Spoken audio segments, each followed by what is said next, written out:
aga barri kun jijjiirame dhaloonni biraama warri ijoolleen reef saqii baasaa jirtu fuudha geettutti hin dhufu darbee dhufa tana dura sargeenu ture beeyta hiriyoota kenna kenna sargi tolchaatu ture sargiin akka tolchaa al nabbare mikko sargi tolchaatti ansee kee kanaaf ka abdii xayyii waa qofaa abdii roobaa faa dhufee miti amma dhaloota kana keessa sargiin akkanaa kun hin dhufu kabira na amani taa'e dubbii tana qabadhu viidiyoo kana waraabadhu kan aymata baminim angil sargiin akka keetii kun hin dhufu dhaloota kanatti ijoollee amma reef waggaa 15 18 diidama keessa jiran dhaloota itti aanu malee jechuudha amma warri dirra kenna keessa warra soddoma keessa jiru sargi akkanaa godhachuu hin danda'u jabaan fedhe na amani kana amani sigalemi ati kanaaf rabbii keetti shakkaruu qabda ummata kee galatoonfatuu qabda malee kan komatte kan galatoonfatini nabii keenya dubbiin ta'e sammaami ofti jennaan takutte dhiifne ta dhuftu yaannaa jedha ka sharrii yaadallee kee ka gaarii si yaadallee keeti sabbaa keetti geessita qofni kun ayyaa jettee ofirraa murtu hundi isaanii galata qaban hammeennuma keessa nuu yaaduudhumaaf galata qaban warra si jaalatu miira keessa si galcha waan ta'e yoo xilaata qabaanne bar firan argattu ati nama du'e qofatuyyuu xilaata hin qabne beekta akka du'e qabni du'eera namni hundi si jaalatu qabu bar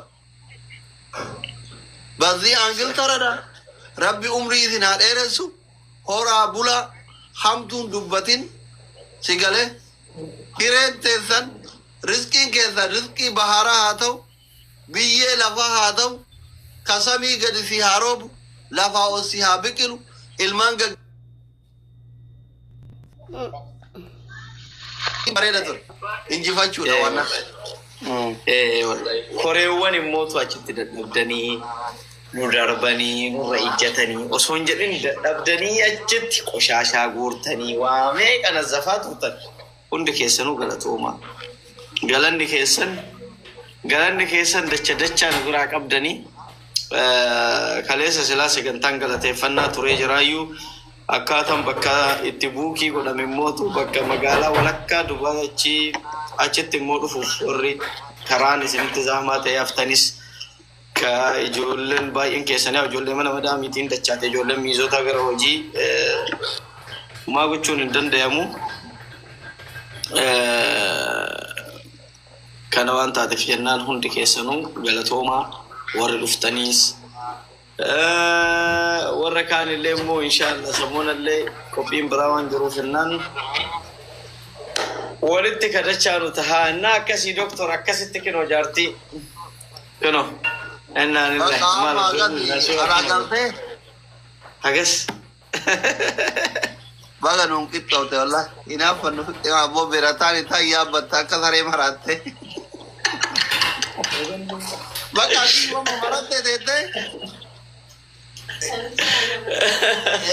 dumaashin moo ciiftee jirti kiindo hin dadhabne hin dadhabeette mee doktor asii deebisaa jechaa turte kalee gise namni biratti silkii banu mee doktor asii deebisaa jettee gisee wey akkamitti baratteenna tiktokeroota Oromoo keessaa qabeetu si bicha baay'ee yaa'u amma garuu hin beekti nama baay'ee baratte amma faranjii Oromoo rabbiin si hiree bar ummanni kun duraanuu faranjii maatii keessanuu faranjii orjinaala argattee jabeeffadhu kiisa kaayadhu deebii wanti qal'olle akkoo nama duubii sigaaraa qabu gaffuutee namni arfatu kana bakka yaadatti gaffuutee dhungatta akkan Salim illee galata qaba baay'isoo hin daganne doktor keekii mataa isaatiin hojjechiisee ante gimbiraas malaaxaa ciisee viidiyoo waraabbate Salim illee galata qaba Abdii Fadis yes weellisa Abdii Fadis sirboota keekaf ta'u sirboota miizawwan itti seentasan ofii isaatii maqaa kiyyaafisiitii waraabee guyyaa lama moo sadii riba dhabanii mana sa'aaditti sirritti waraabanii Abdii Fadis galata kana hin jedhamne qaba nabira agalatom baay'ee Abdii Fadis wallahi galatom inna namni biraa eenyu fa'aa abboo namni dagannee eenyu jira. Ati muluma gabaabbattee barreeffattee akkatti chuma. Na isan maal edde? Maal?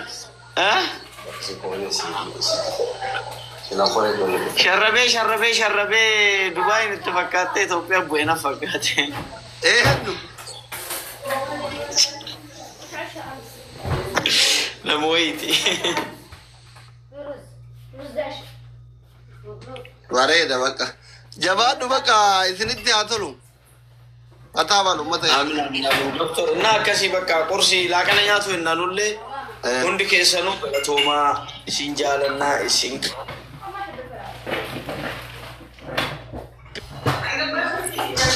So hundi keessanuu galatoomaa. Habibi. Baga irraa hafte baga irraa hafte. Jabaadhu bakka horaa bula.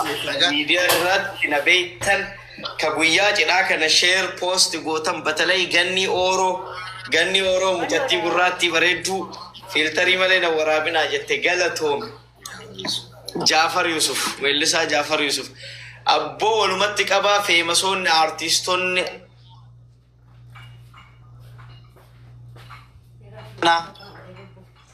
nama Itoophiyaa irraa taa'ee Kiyaaroo jedhee nan himinnaan jedhe garuu innillee waan jajjabanaa ergee thank you hunda keessanuu.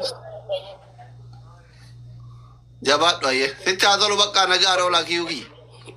Ayyee doktor bakka. Ayyee.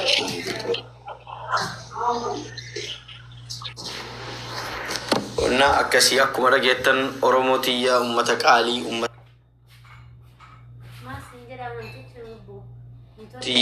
qaalii uummata gaarii.